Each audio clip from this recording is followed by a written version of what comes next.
Rajkot district કોર્ટમાં વકીલોનો મોટો વિરોધ। 2 જજોની કોર્ટનો બાર એસોસિએશન દ્વારા બહિષ્કાર। જજ ડીડી શાહ અને એચ ગુપ્તા સામે નારાજગી। અવારનવાર રજૂઆત છતાં પ્રશ્નોનું નિરાકરણ નહીં। વકીલો દ્વારા ઠરાવ પસાર કરીને અપાયો નિર્ણય। પ્રશ્નોનું નિરાકરણ નહીં આવે ત્યાં સુધી બહિષ્કાર। નાની નાની બાબતોમાં વકીલ સાથે અભદ્ર વર્તન કરવું, વકીલોને તુચકાર કરવા અને અસીલો બેઠા હોય છતાં વકીલોનું અપમાન થવું, એટલા માટે થઈ અને અસીલોને પણ એવું લાગે કે અમારા વકીલનું કાંઈ ચાલતું નથી અને વકીલ ફેરવવાની વાતો થતી હોય।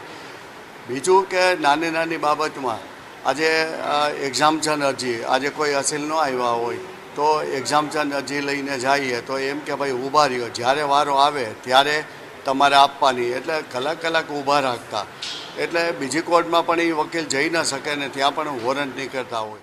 અમે રાજકોટ બાર એસોસિએશન દ્વારા અગાઉ ડિસ્ટ્રિક્ટ જજ સાહેબને રૂબરૂ મળેલા અને ત્યારે પણ ડિસ્ટ્રિક્ટ જજ સાહેબે આ બંને જજ સાહેબોને રૂબરૂ બોલાવી સૂચના આપેલી વાણી વર્તન અને વ્યવહાર બાબતે, પરંતુ એ સૂચનાનું કોઈ આ બે જજ સાહેબે પાલન કરેલ નહીં અને વકીલો પ્રત્યે ખૂબ જ વાણી વર્તન અને વ્યવહાર ખરાબ કરવામાં આવે છે। એ સંબંધે રાજકોટના 200-300 વકીલો દ્વારા રાજકોટ બાર એસોસિએશનને એક અરજી આપવામાં આવેલી અને આ બંને કોર્ટનો બહિષ્કાર કરવાની અરજી આપેલી।